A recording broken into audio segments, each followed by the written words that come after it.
right, and welcome along to the Invincible podcast. Not with Lee Judges today because he's on yet another break over in Dubai. He may as well go and live in Dubai. This guy's always over there, right? And I can just imagine him right now. He's sat out there in the sun, despite the fact that in the summer it's ridiculous heat. He's probably out there burning up, you know, doing his normal lobster impressions. But in his place, we got Marty in the building. How you doing, Marty? I'm good, my man. I'm really good. I'm really good. Yeah, thank you. You like sunbathing? Do you know what? I've never really been a fan of laying in the heat and just cooking. It's just not my thing. I'm too fidgety. I'm too active, and yeah, sunbathing's never been a bit of me. Never. Judges, really. He'll just sit out in there all day long. Really? Yeah. No, he could sit out there. Like I remember when we was away in LA. Yeah. Like, it'd be like 6 a.m. You're just waking up. You look out the window. He's lying there already. He's one that runs with his towel. Runs with his towel. Yeah. He's that guy. Reserves the bed. When we was over in Hong Kong, Singapore the other day, straight, you know, if you want to find him, he's by the pool, you know, sunbathing. I see that. He loves it. Singapore tour that he went on. He was out doing a bit of sunbathing. And Hong Kong. Yeah, loves it. Yeah, he absolutely loves it, right? Burning up, like, as I'm calling, burning up. Is he into music while he does it? And he just sits, he just lies there. Bit of Zen.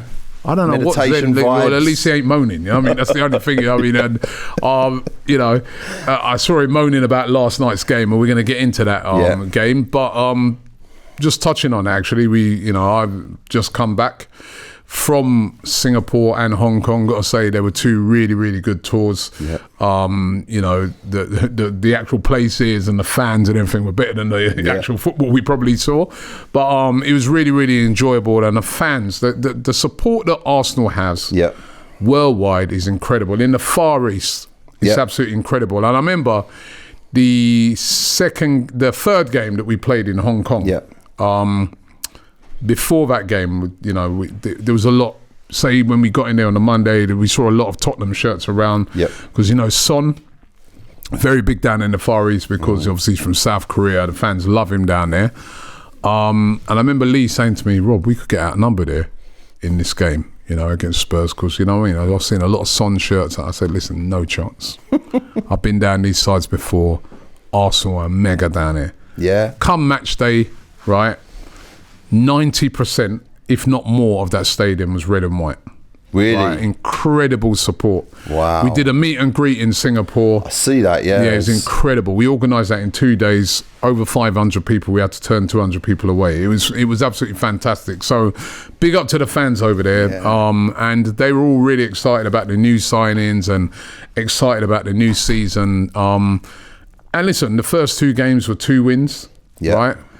Against Newcastle, against AC Milan, lost to Tottenham 1-0 in that cup game over there, and then followed it up with another defeat, a surprising one, I thought, against Villarreal, because I was looking at Villarreal. They hadn't won a game yet in pre-season.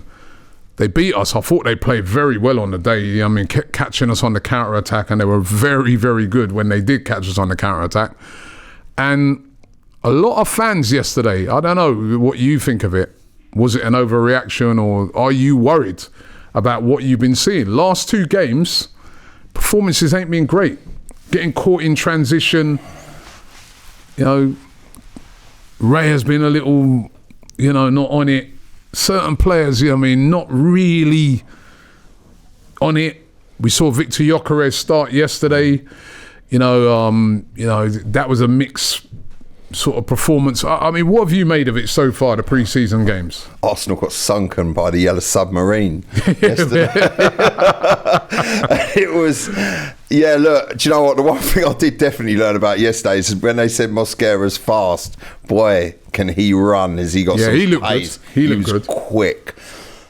I think the positives that I'm going to take is Max Dman. From what I've seen from this boy, listen, I understand he's 15 years old, and let's not get too ahead of ourselves, and let's not rest Arsenal's 2025-2026 season hopes based on a 15-year-old's ability and what he can do. And you've got to be careful with game management with him, and not to redline the lad, and not to thrust him into the spotlight too quickly. We've seen this before with other players, and then they get long-term injuries and stuff like that. But I really like what I see from this lad. You know, he's come in, he has a go, he picks up the ball, he's not scared to run at defenders, he's creative.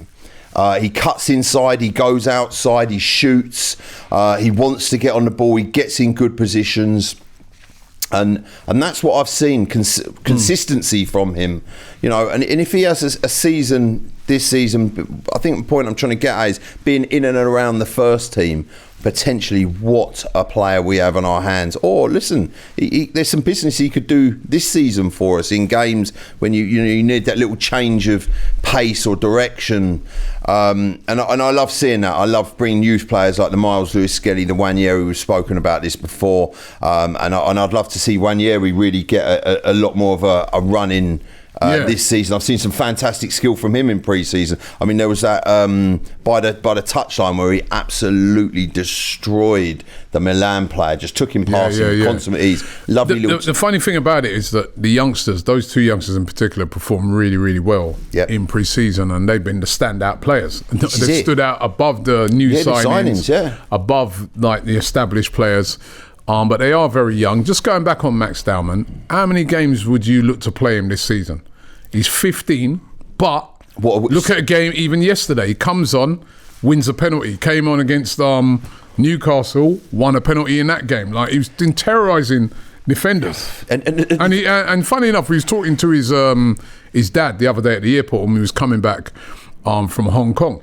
His dad was there. I was chatting to his dad, me and Lee, his wife, daughter. They're all very excited about him. His dad's an Arsenal fan. Says he's not going nowhere. He's, despite all these rumours linking him away, he spoke about how like every agent under the sun, I bet, is like after Max Dman. But he also spoke about how he's a very calm, very level-headed kid. You know what I mean? And he's going to be 16, I think, New Year's Eve. Yeah, he's 16. How many games would you play him this season? What, starting or bringing him on? Well, just bringing him on or starting. Appearances. Look, I think exactly what you said there, Rob.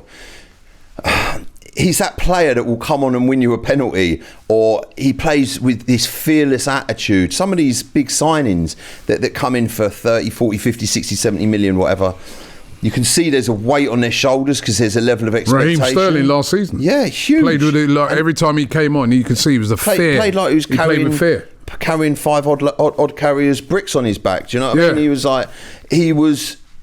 You don't get that with these young players. Yeah, you've got to develop them. But I think this goes to show how huge Arsenal's youth setup is, and how dedicated the club is, to the size of the youth system, and how we bring through like these phenomenal talents. When you look at I've said it about Miles Lewis-Skelly so many times. Unreal. What a phenomenal talent, and these are level-headed lads. You've met them, I've met them. They're lovely, genuine guys. They're not ahead of themselves. They're not these big superstars with chips on their shoulders. And they're gooners. They want to play for Arsenal Football Club, and that's everything. It's like it means. I think it means everything. And 10 appearances, I think, as maybe a minimum for Max Dman. Yeah, definitely. If it's not working in a game, bring the lad on. Listen, from what I've seen of him, and his dad said to us that actually he's number 10. Says he's barely played as a right winger, right? Well, what I've seen of him, he's ready now. Yeah. I'm not to start games. I wouldn't start him in games. I wouldn't, I would take my time with him. But I want to see him feature this season in the first team. Yeah. Lamine Yamal was 16, right? I'm not saying he's Lamine Yamal, right? But Lamine Yamal, who's also a special talent in Barcelona, was playing in the final of the Euros at 16. Yep. Yeah. If this kid, right, he looks good enough, he's strong, he's fearless, right? I want to see him playing games. I want to see him. I want to see him coming on in games. He can definitely make an impact. I'll tell you, it's unfortunate that he couldn't play over on that left-hand side more. Yeah. Or maybe he can. Yeah. You know what I mean? Because what he's shown on that right-hand side, he's been absolutely unreal. And as I said, his dad said that he's a number 10. That's where he really excels, in that number 10 position. I mean, we've seen him in youth games, like score 4 goals, just completely destroy teams. But youth games is one thing, right? But what I've seen him do against AC Milan, Newcastle, Spurs, when he came on, he looked decent. Villa, you're playing against top players, top defenders. I know it's a friendly. And he can definitely make an impact for us. He came on and looked like a player that you'd expect to sort of buy or bring in, that impact. If we'd have just signed him, okay. If we'd just signed him, we'd be like, oh my days. If you turn around and said, oh, we've just signed this 21-year-old lad, Max Dman, and then he came, and we'd be like, oh, what a good sign. Listen, the age, I understand, you've got to go into this physics and stuff like that with it. But if you're good enough, you're old enough. And I generally believe in that. It's like some players, when you had Ronaldo, playing in latter stages of his career, if there's players that have gone on 36, 37, players that look after themselves. Some players just have that. Some players don't. And some players' careers finish earlier. Some players you don't see it. And I love what I see with Max Dman. He's got to be in and around the first team, and he's got to be. What a great option for Odegaard. If Odegaard's having maybe not a great game, we're lacking in creativity. There's a team with a low block. We're struggling to break them down. Boy, bring him on, because he's up for it. He's up for doing stuff. And listen, for me, I saw Ethan Wanyeri and Mars Lewis-Skelly, Josh Nichols, those 3 last year in pre-season, they were brilliant. Great. And 2 of them have emerged and become, first team players, like, Mars Lewis-Skelly, regular, playing for England now. And also, we've seen with Ethan Wanyeri, towards the end of the season, he featured a lot for Arsenal due to injuries, but he was in and he looks proper comfortable and probably one of our best players on the pitch yesterday. The youngsters are looking good. Yeah. What about everybody else, though? Because the last couple, it's been a mixed bag. 4 games, 2 defeats, 2 wins. You've been going to football for a long time, just like I've been. Do you look at it and think, I see worrying signs? I've seen a lot of people losing it. Yardman yesterday was losing it, even with me. He called me a dunce, right? Because he didn't agree with my opinion, right? For you, are you worried about it, right? No. Arsenal, some of the same old problems we saw last season. Problems on that left-hand side. Martinelli still not really firing. The left-hand side nowhere near as effective as the right-hand side. Didn't look like yet we're used to playing with Victor Gyokeres down the middle and caught in transition. Again, we saw that a lot of times last season. Failures to break down a low block. Then a team like, say, a Villa goes, speeds down the other side and scores. And are you worried? Look, I think there's 3 ways I look at this. There's the part of me, if I'm honest with you, that goes, what's going on? We've bought these players. Nothing's changed. We were terrible yesterday. We lost. There's a part in my head that sort of screams that. And, like Madueke, didn't look good. Why have we bought him? And all of this sort of that noise that you hear, which I do hear, and I do get a point to it. There's also another side of me that goes, listen, it's pre-season, just chill out. They know what they're doing. We've bought in the players. They need time to bed in. Gyokeres is everyone thinks he's just going to come on the pitch yesterday after it took a long time to get this deal over the line. He hasn't trained for a long time. He's only been with Arsenal for a week. What would you expect him to just turn up and score 5 goals yesterday, or just slot in and the system works? We just start playing balls to him and he's firing them in from outside the box. It's just not, and also that's not how. It's not just how he plays as well, and also the other signings, But then there's, I think, the middle ground of me that's. I think there's the middle ground of me that says, look, I have seen some stuff, especially in the Tottenham game that I saw last season, which does need to be changed. I like, obviously, Victor Gyokeres is going to be loved at Arsenal Football Club. They said about the record amount of shirt sales. We've been screaming out for this number 9. The Zubimendi, I've gone on about Zubimendi. What I love about what I've seen about him is the way he breaks up play. Like, Yesterday he was very good at breaking up play, and there was a couple of situations where he didn't quite get the ball and he wasn't quite in control. So what did he do? He stuck it long and got rid of it. And sometimes we've put ourselves under pressure by trying to still continue to play this, beautiful tiki-taka football and keep possession. Sometimes you do need to put the ball into Rose Ed. Sometimes you've got to get rid of it. I'm excited for the season to start. I really am. We've got a huge start against Manchester United away. That is a massive game. It always is. It's one of the games of the season that I've always, since a little boy, looked at. Old Trafford away, the Man U, Liverpool, Tottenham games, those 3 games in particular. And classically, we never really get results there. If we're going to win, it'll be by 1-0. If it's going to be a draw, we'll draw. So it'll be very interesting to see how we do. The main thing with this pre-season for me as well was getting all the players through pre-season and using pre-season for what pre-season is to get players fit, get them up to speed, not to get any injuries, to try a few different things out, to see how the new players are going to fit into the system. But ultimately, we know the team that we've got from last season that worked, the back 4 that we've got, the midfield trio, and then the up front, and then obviously what we're changing is Gyokeres in the middle. I have to say, right, so I've seen some people losing it. Yeah, so have I. Right, I've seen some people mad. Losing it. And I have to say, right, for me, it's been a bit ridiculous. Some of the the way I've seen people losing it. Now, don't get me wrong. I fully understand, before people say, right, that some people are worried with what they've seen, because there have been issues that I have seen that for me ain't resolved yet. That left-hand side is still not functioning as good as the right-hand side. You see the right-hand side, there's so many options there. You've got Saka now, you've got Madueke you can bring in on that side. You've got Max Dman as another option. You could put Wanyeri there. That right-hand side's sorted. Done. Down the middle, now we've brought in a proper striker. All right, we haven't seen the best of him yet. We'll come to him in a minute, right? But we've got a striker now. Yeah. We've craven a striker. We've got one, right? That left-hand side is not functioning like the right-hand side. Martinelli's struggling at the moment. Yeah. They don't seem to. He doesn't seem to get the help as well. That you'll see on the right-hand side, you'll see Ben White overlapping Saka and stuff like.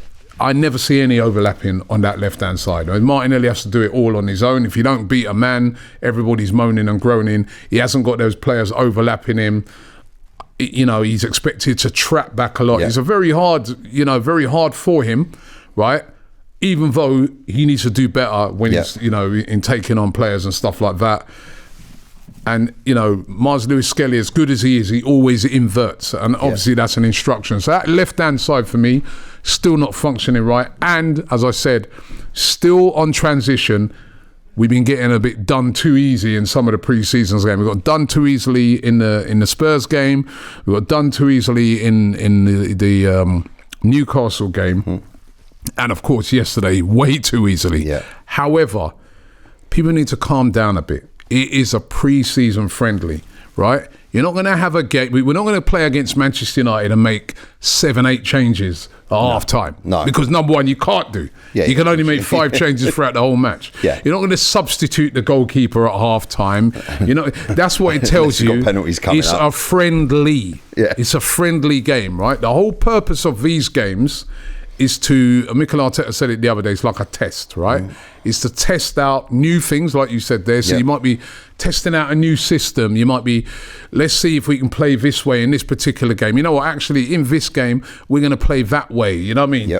It's a test. You've got new players coming in who need to learn about the way in which Arsenal play. And we've got a lot of new players this season. 6 new players, 6 new signings, right? You've got to get those players used to the system. This season in particular, you've got a lot of players that are just coming back from injury. People forget that. Bukayo Saka was out, right? Came back for like a game or so before the end of the season off the bench. He's got to get back used to things. Gabriel, injured, remember, we've said for months, only just back. Only just back. Yuri and Timber, only just back, right?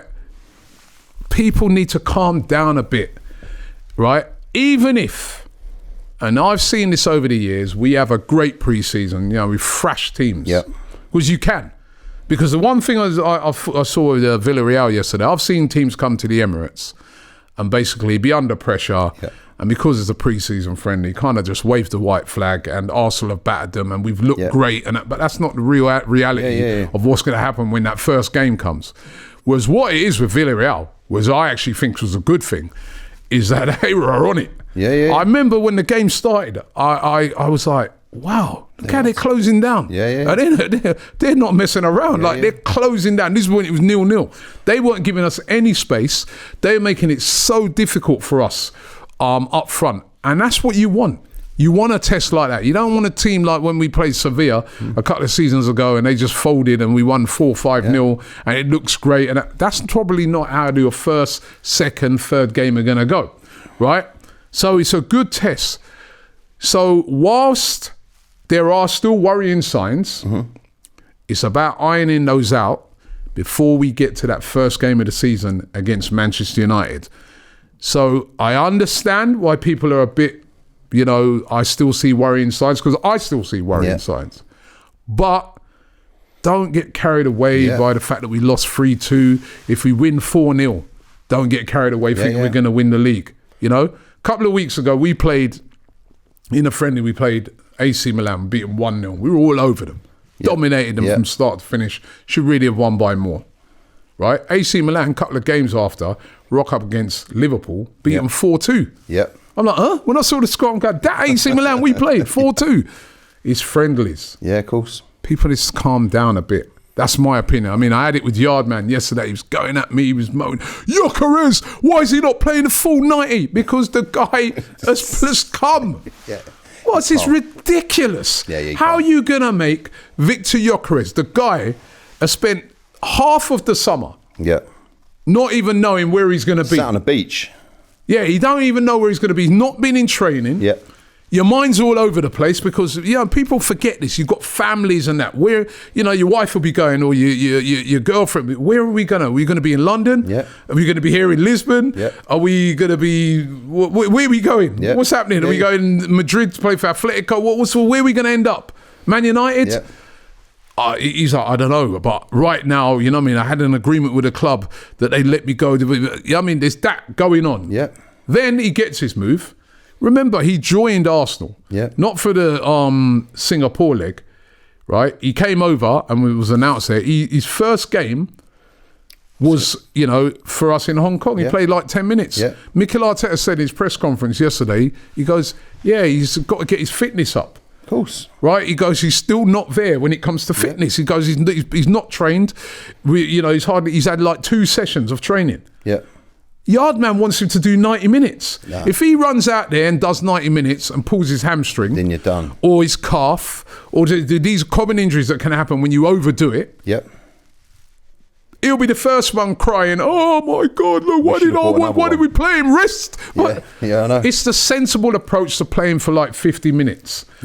Maybe there's another game on Saturday people are forgetting as well. Give him another maybe 50, 60 minutes in that game. Get him up to speed, so come the game against Manchester United, and he still might not be fully up to speed for that game. I think 80 minutes. I don't think he'll be able to do the full 90 in that game. I know. He was losing it. Havertz, he's injured. I said, "Oh, you a doctor?" We learn now that Havertz felt a slight knock. And what they do in these pre-seasons, if a player has got the slightest of knocks, they ain't playing him. That's why he didn't play him. 100%. That's why he didn't play Trossard. Right? He said that they'll be back for the weekend. We need to calm down a bit. And I think it's not a competitive game. I'd rather lose to Villarreal 3-2 than lose to Man United. That's the game. I think you made a really good point. I remember we played Bayer Leverkusen the season after they went Invincible and they won the Bundesliga, and they were a phenomenal side. They were absolute, and they came to the Emirates and we battered them 4-1 in pre-season. And I before that game, I remember watching that game thinking, we're going to be in for a tough game here. Like, these guys have just completely clean swept the Bundesliga, and they were, under Xabi Alonso, they were a serious outfit, and we blew them away. We made them look bang average, and that's pre-season for you. We played Manchester United over in America. Yeah. Right? Manchester United beat us, right? I remember Kobe Mainoo having a great game in that game. Man United beat us, right? After the game, KG, all the guys from United View, they're like, yeah, listen, we're going to finish above you. Okay, yeah. Yeah. Pre-season. That season, they were poor in the league. Yeah. We played well. It's about getting the team ready for the season. That first game. Now, listen, we have to be ready because we got such a tough start. Yep. Manchester United away, Leeds at home, Liverpool away. 2 of the hardest away games Arsenal have in a season are coming up in our first 3 games. Yep. I think the 2 hardest away games for me in the league for Arsenal are going to Liverpool and going to Man City.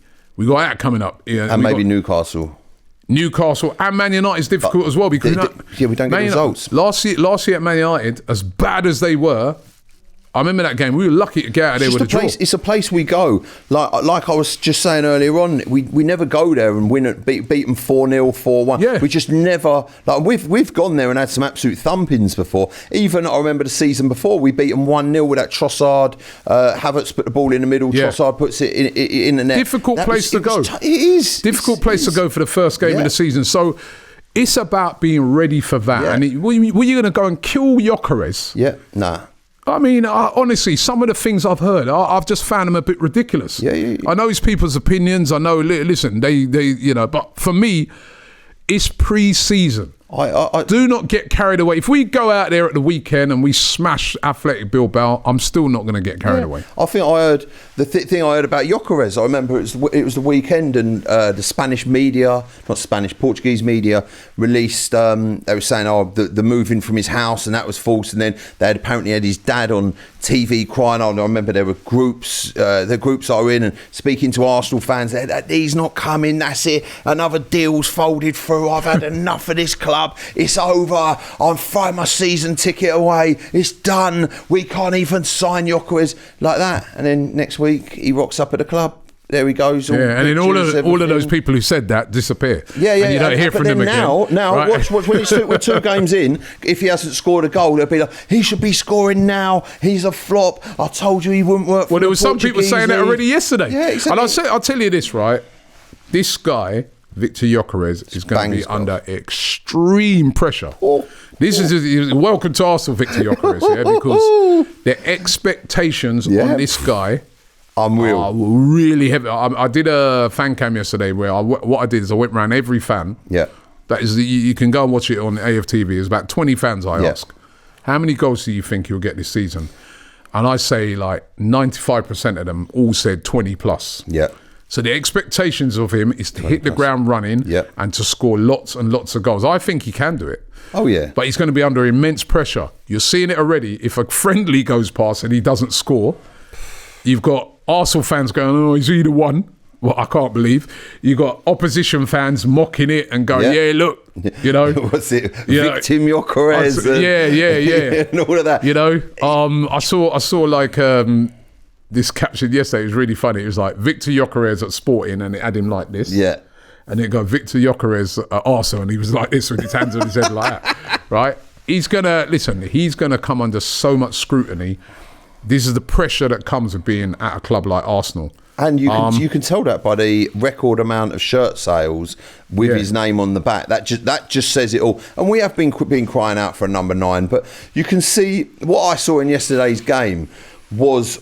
He played down the middle and then obviously Martinelli wasn't quite doing it on the left, and when Gyokeres moved slightly to the left hand side he started finding a bit of space and he started getting a few shots off, and it was just that slight change of position, and he's going to have to transition into this side. You know, he needs to get to know, as much as, listen, when you're spending that sort of money you expect, right, you know, it's got to happen. And you know, look, remember Thierry Henry, and I'm not saying he's going to be Thierry Henry, but Thierry Henry, he didn't score for 5 games. Dennis Bergkamp was getting hammered in the papers. This flop, you know, everyone said that he was useless. What a waste of money. And then we all know how that story turned out. And this is it.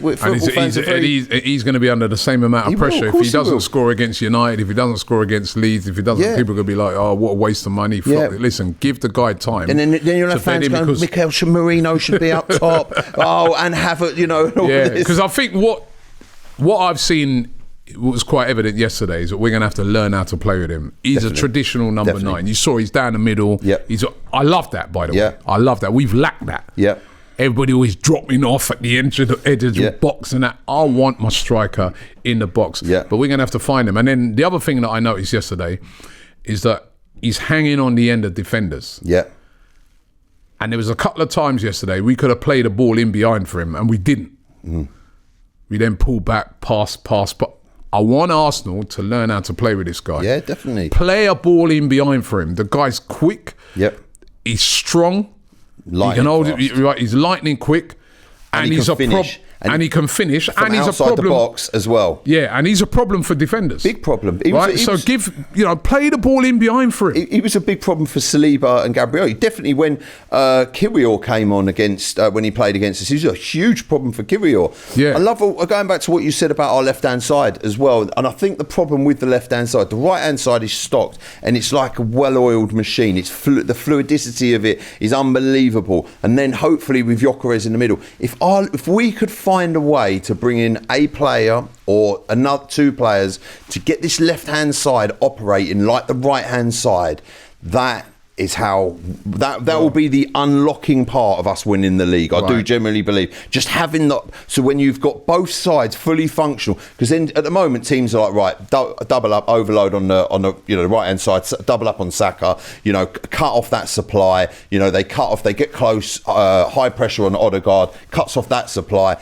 and obviously sit there on a low block. Teams know how to play, but if you've got 2 fully functioning flanks that are on fire, that really poses a huge problem. That's where, for me, it's time now, Arsenal, let's get this deal done if we can for Eberechi Eze. Right. Man. I know he's not a natural left winger, but he can play as a left winger, he can play as attacking midfielder. I think he'd be perfect. I think he's a sort of similar type of player like a Trossard. But more trickier. More stronger, more trickier. He can score goals. And I think with this guy, right, I think he will bring that. Because now if you're a defender, you got to worry about him. Because he can ghost past players. He's strong.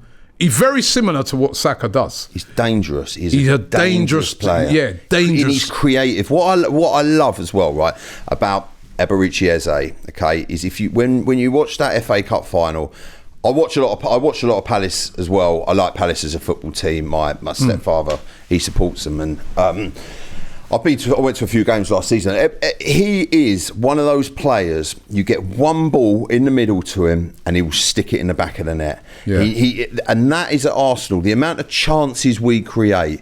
It was like last season. The amount of draws. We only lost 4 games. I think we had 14 draws, and we won the rest. You turn those 14 draws into. You change 5 of those into wins. That's your 15 points.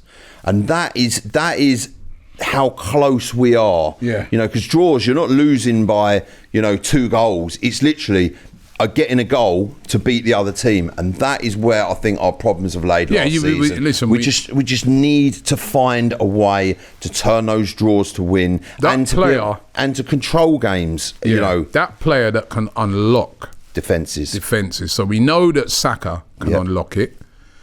There's no one on the other side really that can unlock it, right? So if you get Eze over there that can also unlock it, right? Now there's some serious options. Now defences have got to worry about a lot of things. And then you've got Gyokeres, he's lurking in the box. You've got Gyokeres, there's a danger there. Then if that's not working, you know that you can bring on a Martinelli. Or you bring on Max Dman through the middle, and they're like, this boy's going to... Don't foul him in the box, because he will go down and will give away a penalty. Later on, you can bring on... right, a Martinelli. You can bring on Madueke. You can bring on... Those are your players now that gives you options where you can change it up. But we've got to find a way to unlock these low blocks. And I think Eberechi Eze would be perfect. I think he'd be perfect. He takes free kicks as well. We don't have a free kick expert Declan Rice, in the team. I'll put him in there. Oh, yeah, Come on, man. Don't forget Deckers, mate. That's true, he banged in those 2. All right, but you need more than one. You need more than one. If you get Eze and Declan Rice. Deckers did more than one. And I think as well, he's an English player. Right? So you're going to have, you'd have, as English players, you'd have him, you'd have Saka, you'd have Declan Rice, you'd have Madueke, 4 players that are regulars in that England squad. Lewis Skelly. You know, Lewis Skelly. Ranieri's coming into it. Yeah, you know what I mean? That gives a real spine to your team as well. So it's a no-brainer. But are Arsenal going to get it done? That's the thing. I think, personally, I think the deal's done. I think it's happening. Yeah, well, you heard. Yeah, no, I'm not saying what I've heard. I'm not saying what I've heard. But I know what you heard. You said, hold on a minute. You're on the show. You spoke about, there's some Palace connections and stuff. I'm not saying nothing. I'm not saying nothing because it will get blown. What have you heard, straight mate? back in my face. I've heard.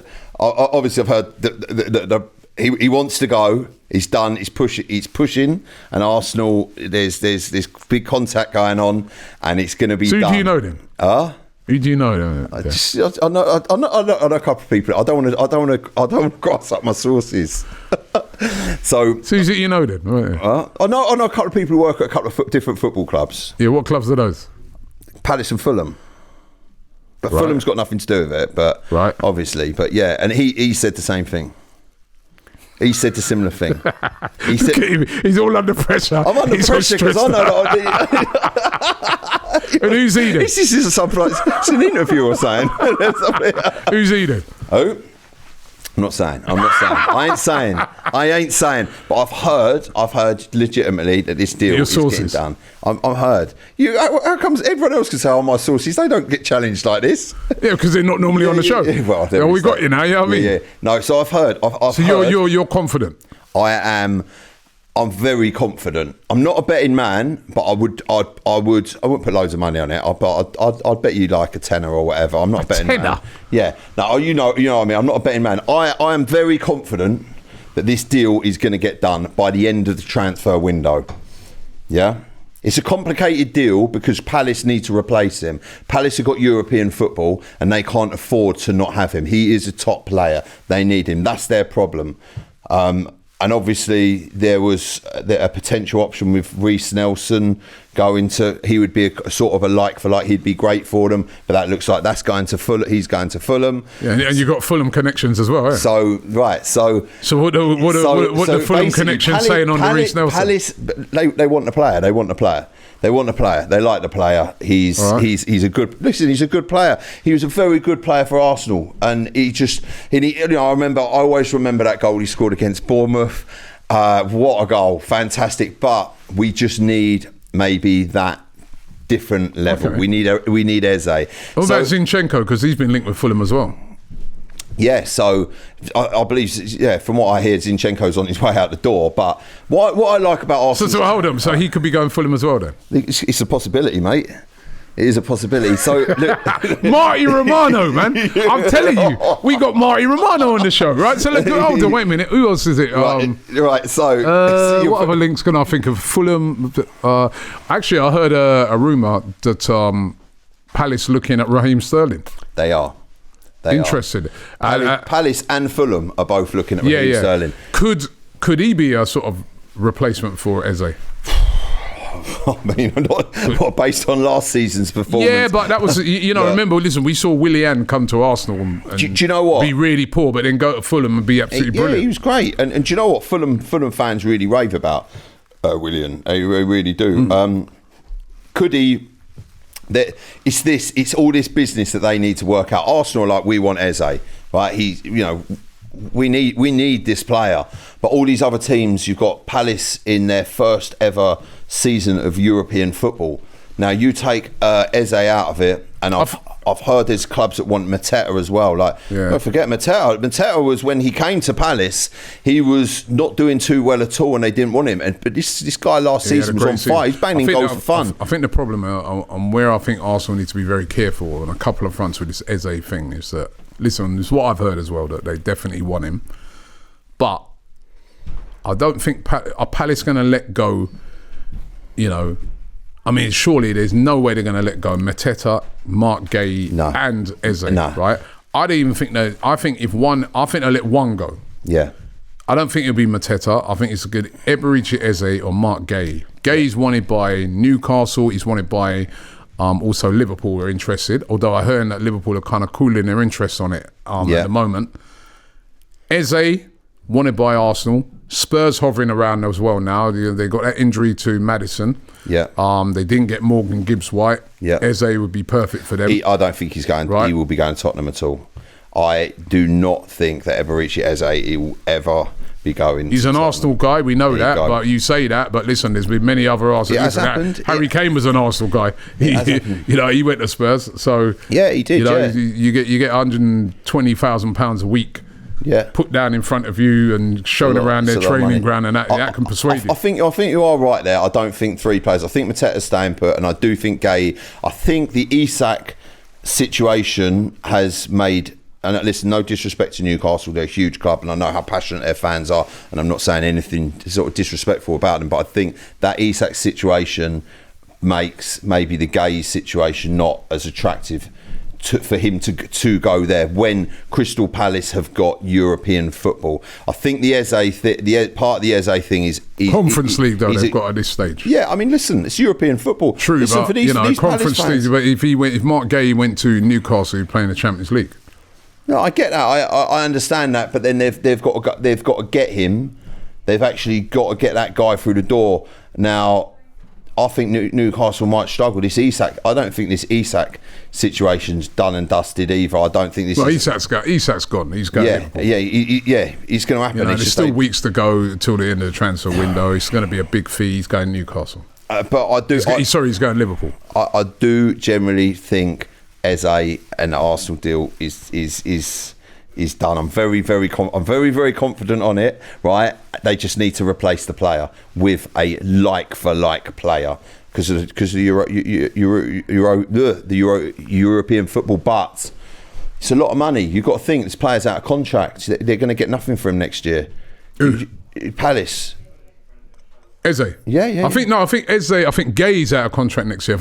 I think Eze's got 2 years. Is it 2? Is it 2? You got that time ticking but still, down. Still. Listen, 60 million quid. Yeah. Still, if you don't take that now, if you don't take that now, and he stays and he goes into, then next year he's only got a year left. Unless you get him to sign a brand new contract, he's only got a year left, right? And then. For Eze personally, he's 27 now. Yeah. This is a big stage for him now, right? If you don't take it now, next year you're 28. There you go. Teams are like, 28-year-old, I ain't paying 60 million for a 28-year-old. Exactly. Because he could be 29 during the season. I don't know, we'll have him, but only 30 million. Palace ain't going to want to sell him for that. You may not get that move. Then if he does get injured, run your contract down. You know what I mean? If he gets injured, and you've got to think, for Palace as well, realistically, 60 million quid, they could probably get 2 decent players for that and still bank off some money. The other thing I think as well, right, which I think a lot of people are missing this, which is very, very important for a player like Eze, for players like Madueke, it's a World Cup year. Yeah. It's a World Cup year. Every footballer wants to be on that plane. This World Cup is going to be huge. It's in America.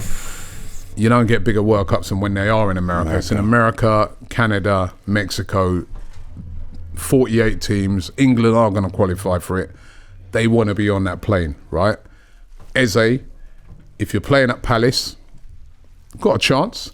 But you're playing at Arsenal and you're playing at Arsenal. You're on that plane. If you're playing at Arsenal and you're performing, you're on that plane. Right? Done. And you're playing in the Champions League, you're playing in the league, you're probably challenging for the league and stuff like that. Thomas Tuchel is more likely to have you on that plane than if you go and play, if you stay and 100%. Play at Palace, right? So I think, that's a big, then you add into it the fact that he was already at Arsenal and stuff like that. But I think that's a big pull. Yeah. Your name goes up in lights when you join a team like Arsenal. It's the same thing. Like, listen, I said this a few months ago. I was on DR Sports, and we were talking about the pull of a team like Man United and Newcastle. I said, listen, I got Newcastle, magnificent club, great support. It's not on the same level as a Man United. It's a different pool. They're just. It's a huge club worldwide, and it's the same with Arsenal. We've seen this, and listen again. No disrespect to Manchester United.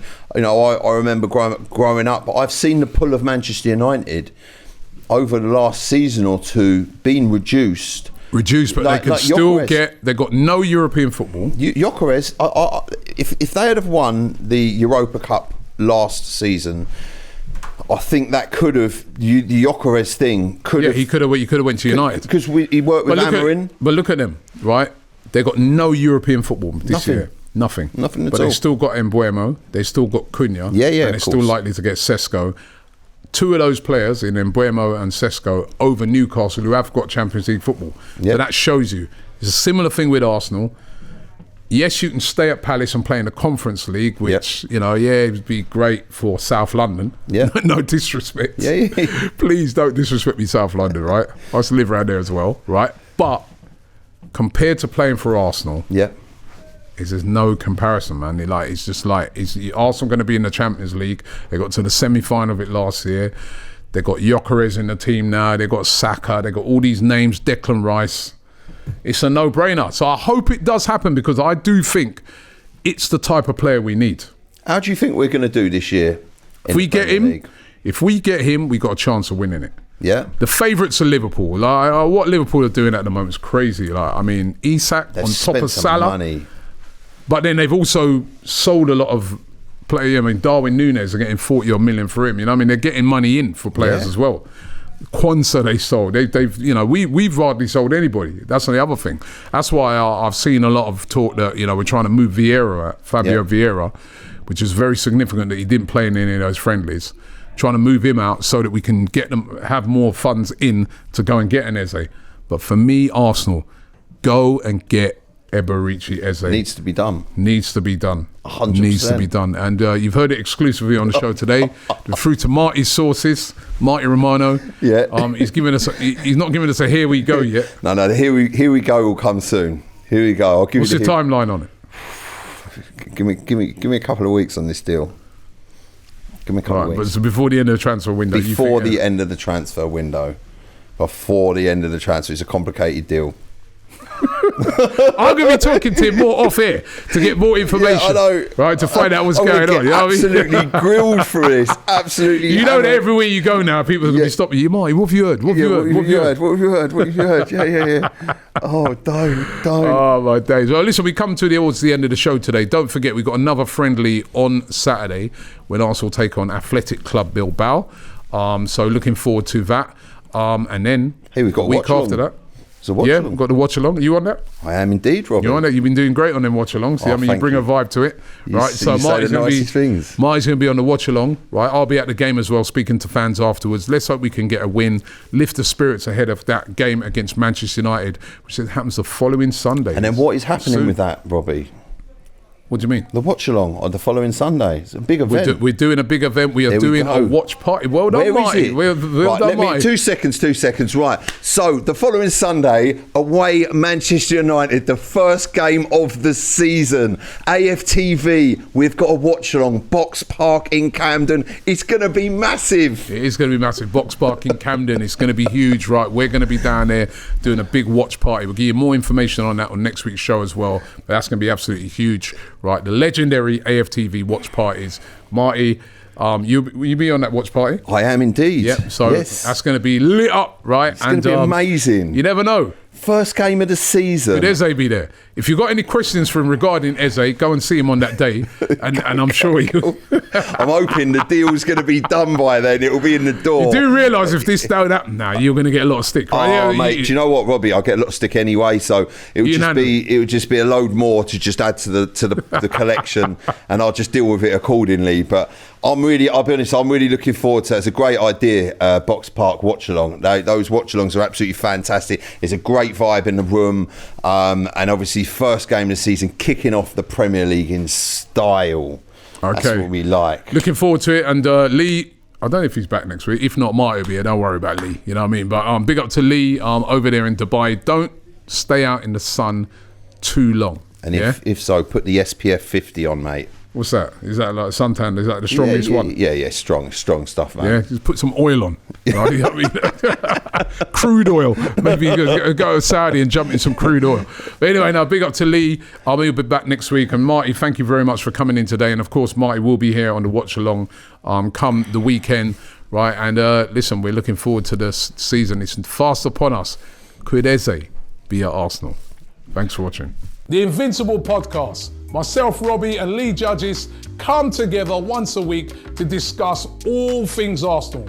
Straight talking, considered discussion, brought to you by the fans of the only club in Football League history to go invincible.